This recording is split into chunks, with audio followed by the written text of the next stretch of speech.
Hi guys, this is Jason here with another video for you guys, and today we are talking about the Oregon Ducks and previewing the 2016 season. Last year, 9-4, 7-2 in the conference, ending that bowl loss to TCU, giving up 31 points when having a big lead. Mark Elfrich into his fourth year as head coach, 33-8. As a head coach, with, in my opinion, I think he's doing a good job as a head coach. We'll get to that later. The last 2 years, this Oregon team has been 10-0 on the road.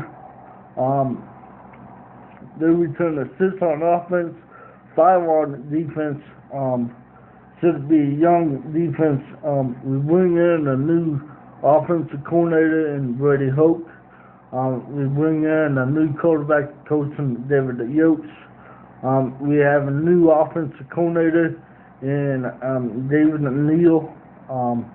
His first time being an offensive coordinator, I believe. The top 4 rushers all back from last year. Wes Freeman, Tony Burke, James Carter Griffin, Kenyon Benoit. So it should be a great running back core for the Ducks. Once again, Oregon has dipped into the FCS and bring in a graduate transfer.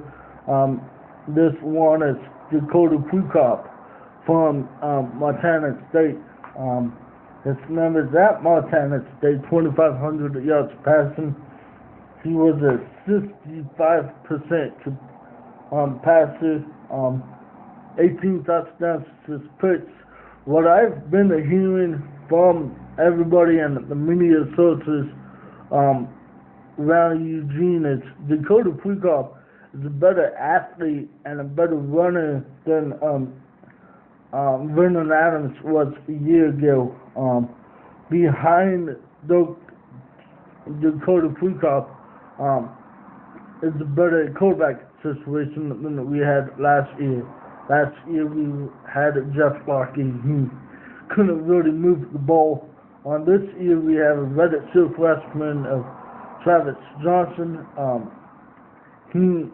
What I've been hearing about Johnson is he's actually faster than Marcus Mariota was when he was playing here. Justin Herbert, the true freshman out of Eugene, Sheldon. He's been really impressing the coaches, but I believe that he should redshirt this year.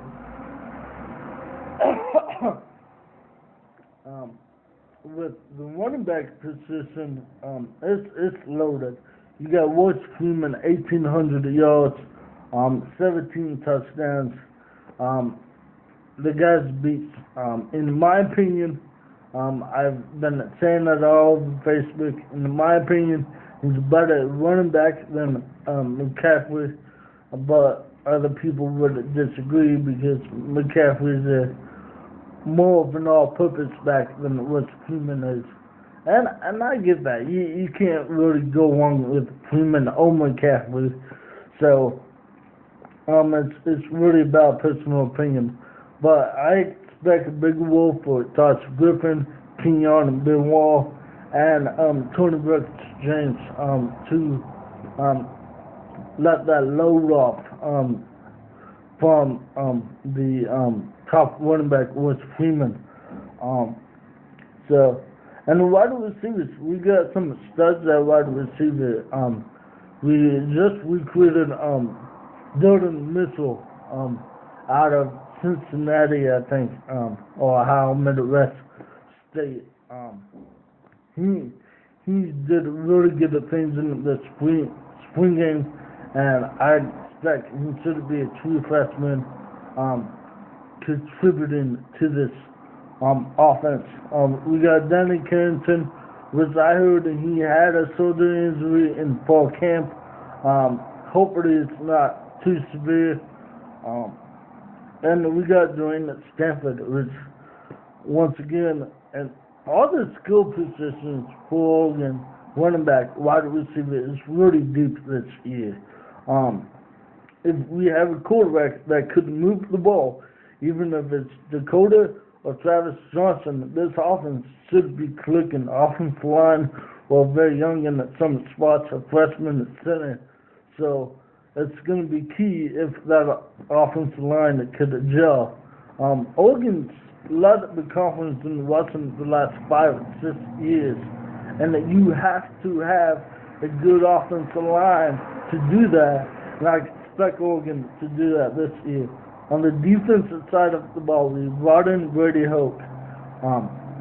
When he was at Michigan, and the year before he got there, Michigan averaged about 35 points per game on defense. But after his first year, it got dropped to 17. I expect him to have an impact on this defense, getting more physical. We're switching to a 4-3 defense, which is going to be more aggressive. Yes, I know that we have some pieces that run lots. The Forrest Buckner is a big piece, but I expect Mondu and Climate, and Tony Previll, Johnny Wiggins, AJ Hitchens to really experience that front seven.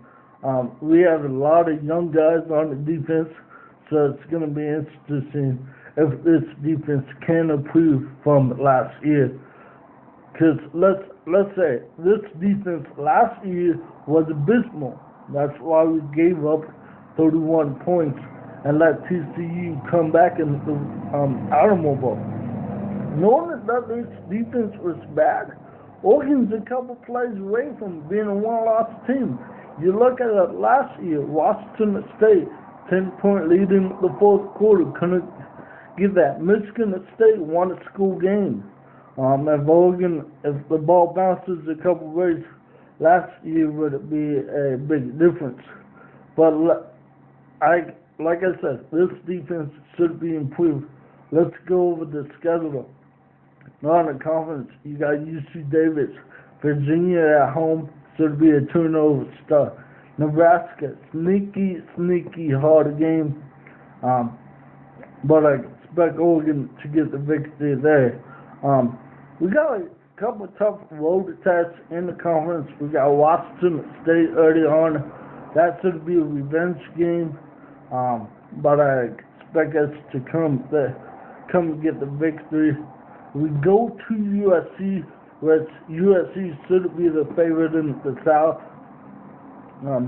USC is a very good team. That's going to be a difficult game. I think Oregon might stumble there. I have Oregon going at 10-2, 7-2 in the conference. We do get Stanford at home. We do get Washington at home, which are the two top teams in the North. That's really big. But we do go at Utah in November. Could it be snowing? Could it be a really tough place to play? And we do got Oregon State. I don't care what Oregon State has. It's the Civil War. That's always a tough game. We'll see about the Civil War at the end of the year.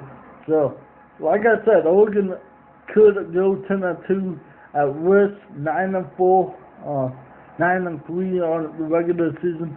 They should contend for another title. But we'll see how this Duck team really does. It's going to really depend on this defense and if they could improve.